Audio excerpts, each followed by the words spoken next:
Today I'm going to be reviewing a devotional. This is called In the Lord I Take Refuge by Dane C. Ortland. He's also the author of a couple different books. I know one that I read was Gentle and Lowly, and I enjoyed that book, so I was excited to check out his devotional. And this is 150 daily devotions through the Psalms. I also really like reading and studying the Psalms, especially for comfort, so I thought this would be a great option for me. It is a hardcover and has a dust jacket. Underneath you're going to see it's kind of a brown color with a gold spine. So a little bit more information about this. It says the Psalms could be called the Bible's devotional. Each psalm reflects on the greatness of who God is and how he cares for his people. Written with profound feeling, the Psalms shed light on the raw experiences of the human heart, revealing how God's people should turn to him in times of anguish, pain, remorse, joy, and thanksgiving. In the Lord I Take Refuge invites readers to experience the Psalms in a new way through short, heart-engaging meditations for each of the 150 Psalms.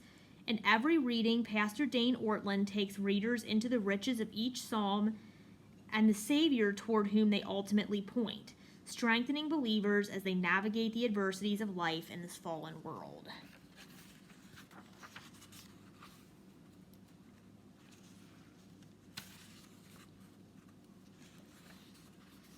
Okay, you're going to get a little introduction. This came out, I believe, was 2021, so not too long ago, from Crossway. Okay, so what you're going to see in this is it's going to have the Psalms in it. So you don't have to look it up in your own Bible unless you want to read it in a different translation. This is in the ESV translation. So you're going to get the Psalm and then you're going to get the devotional after the Psalm. It's nice, large font, easy to read. And it's only like a page devotional for each one. So if you are someone who is really busy, working a lot of hours, or a mom with little ones at home, this is an easy devotional to get in every day because you just read one psalm and then you can get that page of devotional, and then it's just it's not going to take you too long to do it. Now, some psalms, of course, are longer than others, so some days are going to be longer than others, but you could always break it up over more than one day if you needed to.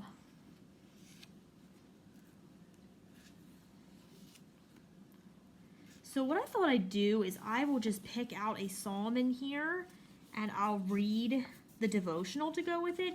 Because, yeah, I mean, I can show you through here, but it's kind of hard to, hold up the camera and try to see on your phone or device exactly what it says.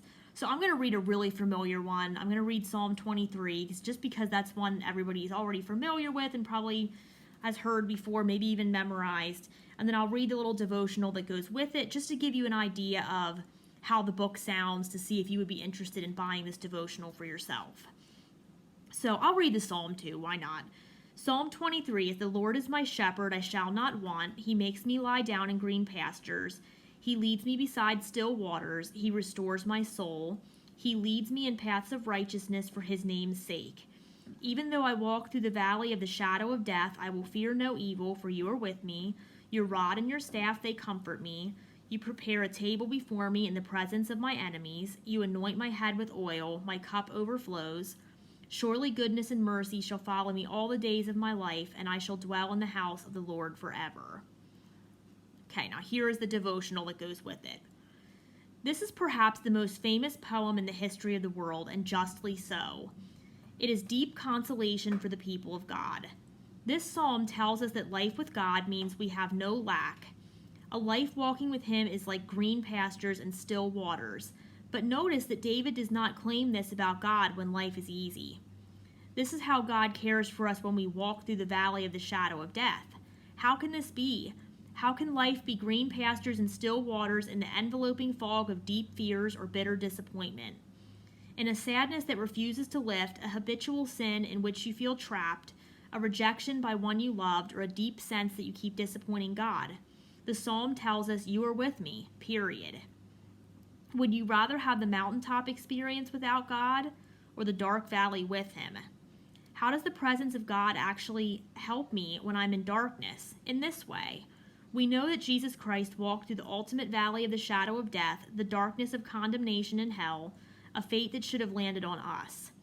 The result is that in our temporary dark valleys, we can know that despite our sin and failure, God will bring us in full moral integrity to be with him forever, where we will dwell in the house of the Lord forever, where all the mess and darkness of our little lives will be found to have worked backward to make us more resplendent and happy than we otherwise could have been.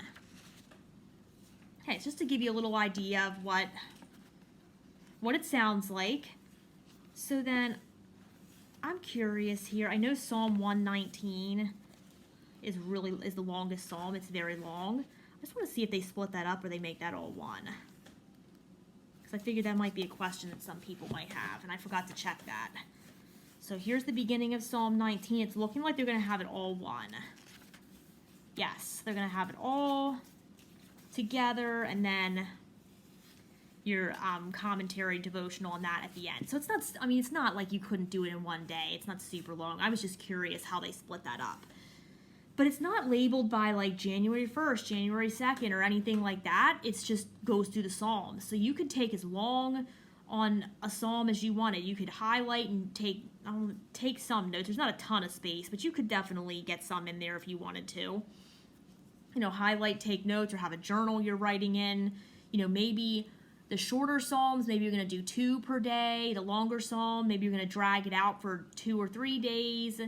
It really would be up to you, and this book is very easy to kind of adapt into whatever reading plan you choose for yourself.